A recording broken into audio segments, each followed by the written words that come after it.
Innovo Publishing presents Dealing with the S Words, Self-Esteem, Significance, Sex, Secrets, Suicide by Jason Creech and Sandra Saylor.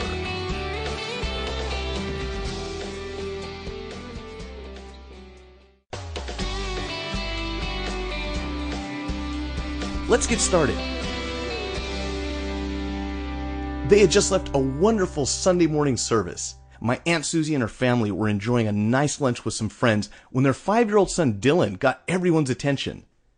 In a tone loud enough to silence the entire restaurant, he asked, "Mom, is it okay if I start saying the S word?"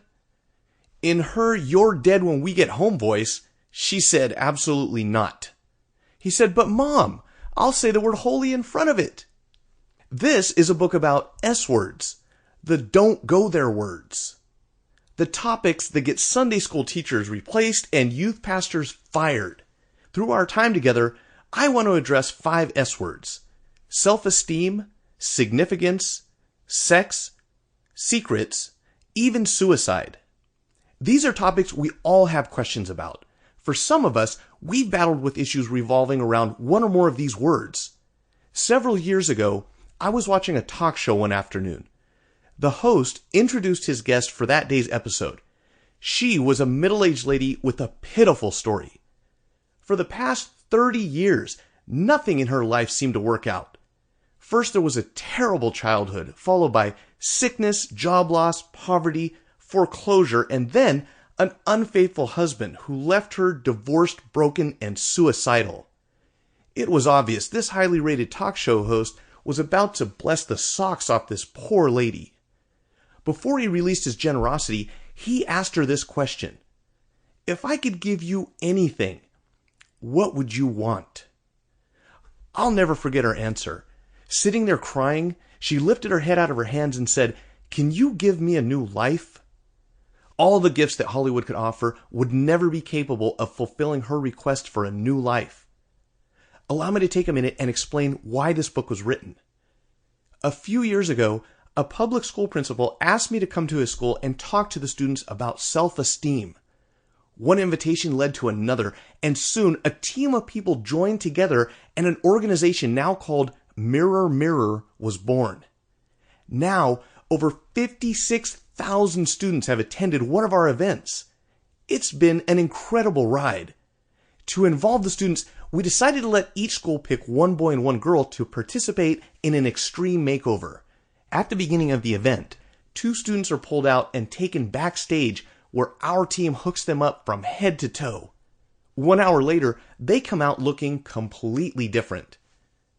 From the day Mirror Mirror began, I've said that we could give these young people everything that they wanted on the outside. However, if they don't get some things right on the inside, they will never be the happy, successful people that they were created to be. Happiness is an inside job. Success takes place on the inside first. The tabloids are filled with rich, popular celebrities whose lives are filled with heartache and madness.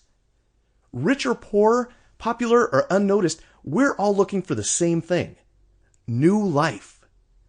That's where I hope to lead you. Throughout our time together, we will discover several things God says about life's toughest issues. Thanks for joining me. Self-esteem.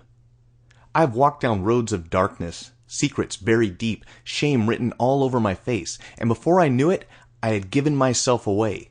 A choice that led me into the darkness, and my voice was lost, my tears choking my throat. Then I caught a glimpse of myself, used up and tossed away. A silent creature I was. I stood up and shouted, "No more do I stay this way. Wash me and cleanse me, O God." The silence was broken, and you knew my face. You knew the truth. My choice is now you, my God. I never expected to find you this way, on a long road. But the lies are destroyed here, and I stand not to be given away, for I am given to my Lord. My worth and my hope lies here, and I find a new day. By Mary Allison. Confidence. I say it all the time. I can know 1,001 reasons why I shouldn't do something, but if I'm not Sample complete. Ready to continue?